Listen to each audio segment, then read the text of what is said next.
जय श्री सीताराम।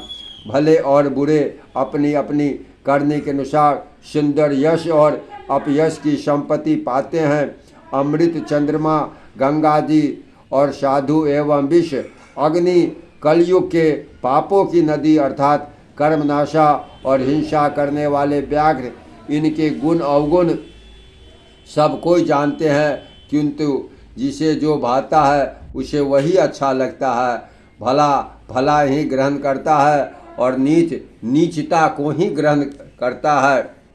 अमृत की सराहना अमर करने में होती है और विष की मारने में।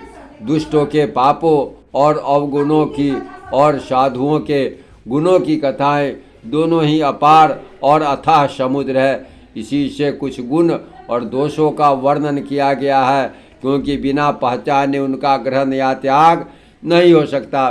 भले बुरे सभी ब्रह्मा जी के द्वारा पैदा हुए हैं, पर गुण और दोषों को विचार कर वेदों ने उनको अलग अलग कर दिया।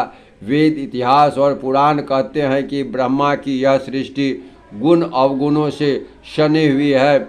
सुख दुख, पाप पुण्य, दिन रात, साधु असाधु, सुजाति कुजाति, देवता दानव, ऊंच नीच, अमृत विष, सुजीवन सुंदर जीवन, मृत्यु, माया ब्रह्म, जीव ईश्वर, संपत्ति दरिद्रता, रंक राजा, काशी मगध, गंगा कर्मनाशा, मारवाड़ मालवा, ब्राह्मण कषाय, स्वर्ग नरक, अनुराग वैराग, ये सभी पदार्थ ब्रह्मा की सृष्टि में हैं।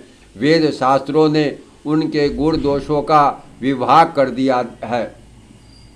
विधाता ने इस जड़ चेतन विश्व को गुण दोष में रचा है, किंतु संत रूपी हंस दोष रूपी जल को छोड़कर गुण रूपी दूध को ही ग्रहण करते हैं। विधाता जब इस प्रकार का हंस का सा विवेक देते हैं, तब दोषों को छोड़कर मन गुणों में अनुरक्त होता है।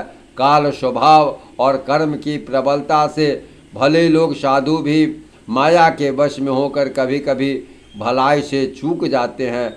भगवान के भक्त जैसे कुछ चूक को सुधार लेते हैं और दुख दोषों को मिटाकर निर्मल यश देते हैं, वैसे ही दुष्ट भी कभी कभी उत्तम संग पाकर भलाई करते हैं, परंतु उनका कभी भंग न होने वाला मलिन स्वभाव नहीं मिटता।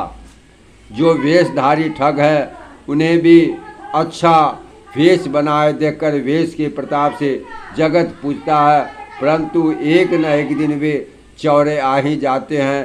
अंत तक उनका कपट नहीं निभाता, जैसे काल नेमी रावण और राहु का हुआ। जय श्री